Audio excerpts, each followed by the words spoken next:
بسم اللہ الرحمن الرحیم۔ آج کے اس ولاگ میں آپ کو ایک ایسے سفر پر لیے چلتے ہیں جو ایک دلکش منظر پیش کرتا ہے، اور اس سفر میں آپ دیکھیں گے کہ ہمارے رائٹ سائڈ پہ دائیں ہاتھ پہ ایک دریا ہے جس کو دریائے غزر بھی کہتے ہیں، اور اس کے بعد جو ہمارا بایاں کنارہ ہے اس کے اوپر کوہ ہندوکش کا نظارہ ہے۔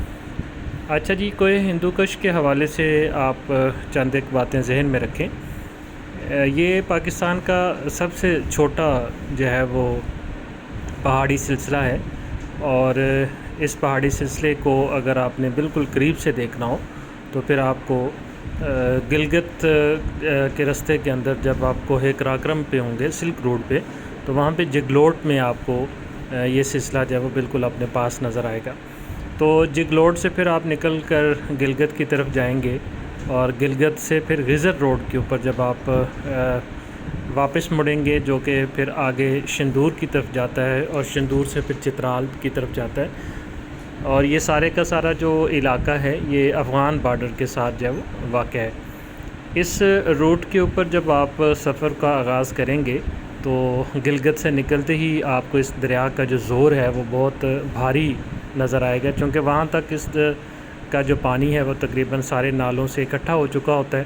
اور پھر شہر سے یہ گزرتے ہوئے جو ہے وہ ایک خوبصورت منظر بناتا ہے۔ پھر آپ اس دریا کے ساتھ اپنے سفر کو شروع کرتے، اور آپ کے دائیں بائیں سرسبز کھیت ہوں گے، بہت خوبصورت کھیت جس میں پھل بھی ہیں اور سبزیاں بھی ہوں گی، اور اس کے ساتھ ساتھ چارہ ہے، اور لوگوں کے اپنے کھیتوں کے اندر بنے ہوئے خوبصورت گھر بھی ہوں گے۔ آہستہ پھر آپ جب اپنے سفر کو آگے کی طرف بڑھاتے ہیں تو پھر خوبصورت گاؤں جو ہیں وہ اس روڈ کے اوپر آنا شروع ہو جاتے ہیں۔ ہم نے جب اس سفر کا آغاز کیا تو ہمارا جو ڈیسٹینیشن تھا، جو ہماری منزل تھی، وہ شکیوٹ گاؤں تھا۔ وہاں پہ چونکہ ایک رات رکنا تھا، ہمارے ایک بڑے ہی پیارے دوست وہاں پہ موجود ہیں، ان کے پاس رکنا تھا، تو اس لیے ہم نے شکیوٹ کے اندر قیام کیا تھا۔ یہاں پہ ہر گھر کے اندر آپ کو قسم قسم کے جو وہ پھل نظر آئیں گے۔ شاید ہی کوئی ایسا گھر ہو کہ جس میں سیب نہ ہو، شاید ہی کوئی ایسا گھر ہو جس کے اندر بادام کا درخت نہ ہو، چیری کا درخت نہ ہو، شاید ہی کوئی ایسا کھیت ہو جس کے اندر آپ کو شہتوت نہ ملے، انگور نہ ملے،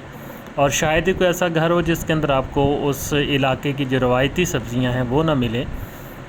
اور شاید ہی کوئی ایسا گھر ہو جس کے اندر جو ہے وہ آپ کو سلاد کا سامان، سلاد پتا ہے، ٹماٹر ہے، اور اس طرح کی جو چیزیں وہ آپ کو وہاں پہ ان کے گھروں میں جو ہے وہ نہ ملے۔ اس حوالے سے یہ علاقہ بہت ہی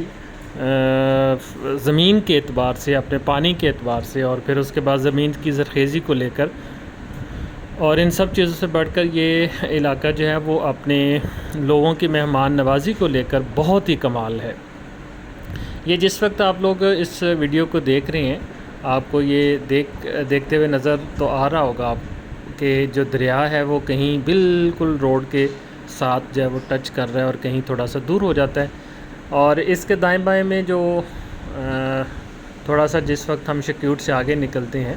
تو ایسا لگتا ہے کہ جیسے اب یک دم سے جو ہے وہ پہاڑ ننگے ہونا شروع ہو گئے ہیں، اور اس پہ گرینری جو ہے وہ ختم ہو گئی ہے۔ لیکن جو گرینری کا اصل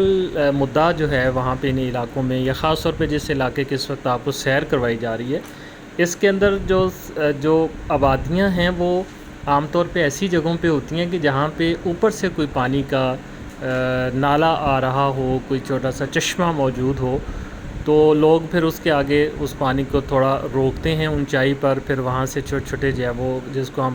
یہاں پنجاب کے اندر کھالیاں کہتے ہیں یا کھالے کہتے ہیں، تو وہاں پہ وہ اس ٹائپ کی چھوٹی چھوٹی نل اس کو بنا کے تو وہاں سے پھر پانی کو نیچے لے کر آتے ہیں۔ نیچے پھر وہ کھیت بناتے ہیں، کھیتوں میں پھر وہ درخت لگاتے ہیں، اور اس طرح سے وہاں پہ ایک آبادی کا منظر جو ہے وہ سامنے آ جاتا ہے۔ تو جہاں پہ آبادی ہوتی ہے وہاں پہ پھر ہریالی بھی ہوتی ہے، پھل بھی ہوتے ہیں، اور وہاں پہ زندگی کی ساری رونقیں بھی جب وہ موجود نظر آتی ہیں۔ آپ اس روڈ کے اوپر ایک چیز اور بھی دیکھ رہے ہوں گے کہ یہاں پہ کوئی بہت زیادہ ڈیولپمنٹ نہیں ہے۔ اس روٹ کے اوپر آپ کو پچھلے 4-5 منٹ کے سفر میں کوئی دکان، کوئی شاپ، کوئی ایسی چیز نظر نہیں آ رہی ہوگی۔ تو جب بھی کبھی آپ لوگ گلگت سے چترال کا سفر کریں یا چترال سے گلگت کا سفر کریں تو یہ جو گزر ویلی ہے جس کو جھیلوں کی سرزمین کہا جاتا ہے، تو یہاں پہ آپ کے پاس آپ کی گاڑی اچھی ہونی چاہیے، ٹائر اچھے ہونے چاہیے، اور اس کا ان سب چیزوں کے ساتھ ساتھ آپ کے پاس آپ کا زیادہ راہ جو ہے وہ موجود رہنا چاہیے، کیونکہ اس روڈ کے اوپر عام طور پہ اس طرح کی سہولیات کا بہت زیادہ فقدان بھی ہے۔ اور اس روٹ کے اوپر ایک اور مسئلہ یہ بھی ہے کہ یہ روڈ کو بہت اچھا نہیں ہے، تھکاوٹ بہت زیادہ اس لیے ہو جاتی ہے کہ چونکہ ان ایون ہے ہر حوالے سے، لیکن اس کی جو خوبصورتی ہے، پھر یہاں پہ بادلوں سے اٹکیلیاں کرتے جو پہاڑ ہیں، اور پھر یہ دیکھیں جو میں بات کر رہا تھا کہ جو ہریالی ہے وہ آپ کو ان علاقوں میں نظر آئے گی جہاں پہ کوئی چشمہ ہوگا، تو اس وقت میرے دائیں ہاتھ پہ آپ کو ایک آبادی نظر آئی ہوگی، اور پھر آبادی نکلتے ہی پہاڑوں نے اپنا سرمئی رنگ اور اپنا مٹیالہ رنگ جو ہے وہ دوبارہ سے اپنے اوپر اوڑھ لی ہے۔ یہ جو یہاں پہ ہریالی ہوتی ہے یہ بھی عام طور پہ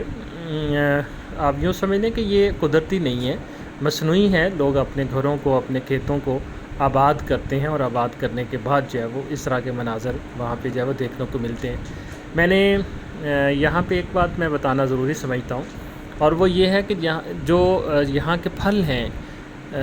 وہ مارکیٹ تک ان کی رسائی نہیں ہے۔ اس وقت بھی آپ میرے دائیں ہاتھ پہ ایک آبادی دیکھ رہے ہوں گے، یہ پیچھے مکمل طور پہ ان درختوں کے اندر ایک مکمل آبادی، ایک پورا گاؤں آباد ہے، اور جہاں کے ایسے مناظر ہوتے ہیں وہاں پہ دیکھنے کو یہ بھی ملتا ہے کہ آپ کو روڈ کے اوپر کچھ بچے کوئی پھل کی چھوٹی چھوٹی جو ہے وہ ٹوکریاں لے کر بیٹھے بیچتے ہوئے نظر آئیں گے،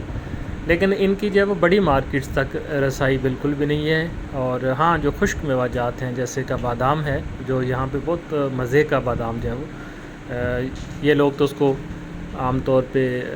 مونگ پھلی بادام کہتے ہیں، جو ہاتھ سے ہی ٹوٹ جاتا ہے، تو وہ پھر بڑی مارکیٹس کے اندر یہاں سے جو ہے وہ چھوٹے چھوٹے جو لوگ ہیں ان سے خریدنے کے بعد بڑے جو بروکرز ہیں وہ لے جاتے ہیں۔ تو میں تعارف کروا رہا تھا اس روڈ کا، اس روڈ کے اوپر آپ کو بہت زیادہ سہولیات نظر نہیں آئیں گی۔ اس وقت آپ دیکھیں کہ چھوٹا سا ہوٹل آیا ہے، اور پھر اس کے بعد بھی چند درخت ہوں گے، اور پھر پہاڑوں نے دوبارہ سے اپنا وہ اصل والا رنگ جو ہے وہ اپنے اوپر اوڑھ لینا ہے۔ یہ جتنے بھی اس ویڈیو کے اندر آپ کو کلکس نظر آ رہے ہیں یہ ڈیفرنٹ ایریاز کو جو ہے وہ اس کی جو ہے وہ ویڈیوز بنائی گئی ہیں، مطلب ایک ہی جیسے اس میں ویڈیوز کو بنایا نہیں گیا تاکہ اس سے جو ہے وہ بوریت کا نہ ہو۔ اصل میں اس پوری ویڈیو کا مقصد تو آپ کو اس علاقے کی سیر کروانا ہے، بلکہ یوں کہ اس علاقے کی سیر شاید اس ایک ویڈیو کے بعد آپ کو اس کا اندازہ ہو سکے کہ آپ کو کس طرح کی تیاری کرنے کے بعد یہاں پہ جانا ہے۔ ناظرین، آپ ایک چیز اور بھی یہاں پہ شاید اس کو نوٹ کر رہے ہوں گے کہ ان پہاڑوں کے جو معاملات ہیں، ان پہاڑوں کی جو شکل و صورت ہے، جو حیت ہے، وہ بہت زیادہ آنکھوں کے لیے آئیڈیل نہیں ہے، چونکہ کوہ ہندوکش جو ہے یہ سارے کا سارا توڑ پھوڑ کا شکار ہے، یعنی یہ وہ پہاڑ ہیں جو ٹوٹ پھوٹ کا شکار ہیں، ان پہ ذرا سی بھی کوئی بارش ہوتی ہے یا کوئی اس طرح کا معاملہ ہوتا ہے تو وہ مٹی اور پتھر پھر نیچے زمین کی طرف جب آتے ہیں، تو اس لیے یہ زیادہ اونچے پہاڑ بھی نہیں ہیں۔ یہاں کی جو سب سے ہائیسٹ پیک ہے وہ آگے جا کے ہمیں نظر آتی ہے، مستوج اور بونی سے جب اس کو ہم دیکھنا شروع کرتے ہیں، اور وہاں سے پھر جب کچھ برف بھی نظر آتی ہے، برف کا بھی ایک چھوٹا سا منظر وہیں پہ جا کے جب وہ صرف دکھائی دیتا ہے۔ اس ویڈیو کو دیکھنے کا بہت شکریہ آپ سب کا، اور اس چینل کو ضرور سبسکرائب کر دیجئے گا، شیئر کیجئے گا، لائک کیجئے گا، اور اگر آپ کو یہ ساری معلوماتی سفر پسند آئے تو یقیناً آپ اس سلسلے کی باقی ویڈیوز کو بھی دیکھنا پسند کریں گے۔ آپ کا ایک مرتبہ پھر بہت زیادہ شکریہ کہ آپ نے اس ویڈیو کو دیکھا ہے، اور میں امید کرتا ہوں کہ یہ آپ کی معلومات میں اضافے کا سبب بنی ہوگی۔ اس چینل کو سبسکرائب کرنا، لائک کرنا، شیئر کرنا، اور اس پہ اپنے کامنٹس کرنا بالکل بھی نہ بھولیں۔